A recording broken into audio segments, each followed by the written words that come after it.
কিভাবে এত বদলে গেলেন ভিনি? নিজের পেনাল্টি দিয়ে দিলেন এমবাপ্পের সাহস বাড়ানোর জন্য।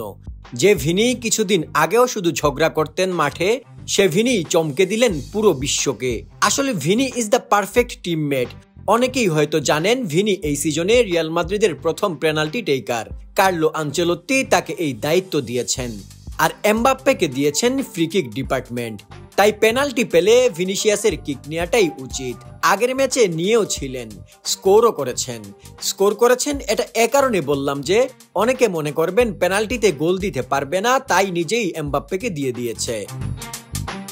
গতকাল ভিনি যে পেনাল্টিটা এমবাপ্পেকে দিলেন সেটা কিন্তু উইন করেছিলেন নিজেই।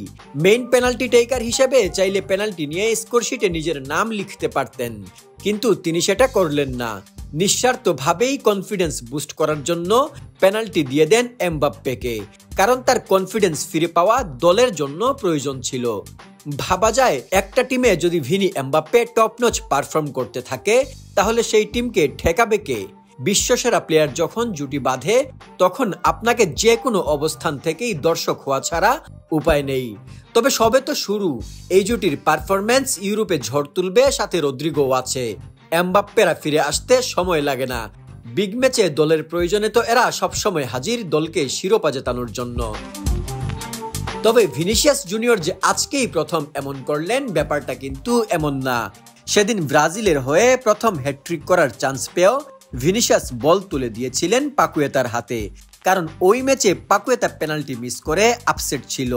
গত 3 ম্যাচে গোল না পাওয়া এমবাপ্পেকে নিয়ে মোটামুটি একটা আলোচনা শুরু হয়ে গিয়েছিল মিডিয়াতে।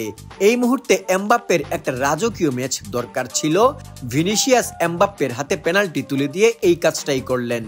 ভিনিসিয়াস অনেক বাচ্চা সুলভ আচরণ করে ঠিক, কিন্তু মাঝে মধ্যে ওর ম্যাচুরিটি লেভেল দেখলে আমি অবাক হয়ে যাই। ভিনিসিয়াসের এই জিনিসগুলো হয়তো আপনার চোখে পড়বে না, কিন্তু টিম কম্বিনেশনে এগুলা হিউজ এফেক্ট ফেলে। তবে ভিনির এমন মহানুভবতার দিনে এমবাপ্পেও যেন দিয়ে রাখলেন পরিবর্তনের ঘোষণা। 25টি শটের পর কিলিয়ান এমবাপ্পে লা লিগায় তার প্রথম গোলটি করেছেন। অবশেষে স্বপ্ন পূরণ হলো তার। মাদ্রিদ সমর্থকদের জন্য এটি একটি দারুণ মুহূর্ত ছিল। ম্যাচের 67তম মিনিটে ফেদে ভালভার্দের অসাধারণ ব্যাকপাস থেকে অ্যাসিস্ট পেয়ে এমবাপ্পে লা লিগায় তার প্রথম গোলটি করলেন, যা মাদ্রিদ সমর্থকদের উচ্ছ্বাসে ভাসিয়ে দিল। গোলের পরই ভিনির জিতানো পেনাল্টি থেকে মাত্র 7 মিনিটের মাথায় দ্বিতীয় গোলটি করে তিনি দলের জন্য গুরুত্ব ভূমিকা পালন করলেন। এমবাপ্পের এই অসাধারণ পারফরম্যান্স তার প্রতিভার আরও একটি প্রমাণ। এমবাপ্পে পেনাল্টি শুটের ক্ষেত্রে তার দক্ষতার নজির রেখেছেন অনেক আগে থেকেই। ক্যারিয়ারে 52টি পেনাল্টি শুটের মধ্যে 42টি সফলভাবে গোল করেছেন। তার স্নায়ু শক্তি এবং দক্ষতার প্রমাণ পাওয়া গিয়েছিল 2022 কাতার বিশ্বকাপে ফাইনাল ম্যাচে। তবে মাদ্রিদের জন্য এটি ছিল একটি বিশেষ রাত, যেখানে এমবাপ্পে তার প্রতিভার পূর্ণ প্রদর্শন করলেন। তবে এই ম্যাচেও রদ্রিগোর কথাটা আলাদা করে বলতে হয়। এই ছেলেটার গোল কম, অ্যাসিস্ট কম, কিন্তু ছেলেটার মাঠে ইম্প্যাক্ট অনেক।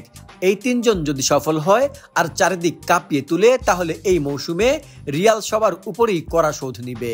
কি মনে করেন, ভিনি যেমন সেলফিশনেস দেখিয়েছে, এমবাপ্পেও কি অনুরূপ কিছু করতে পারবে, নাকি সে সেলফিশই থেকে যাবে?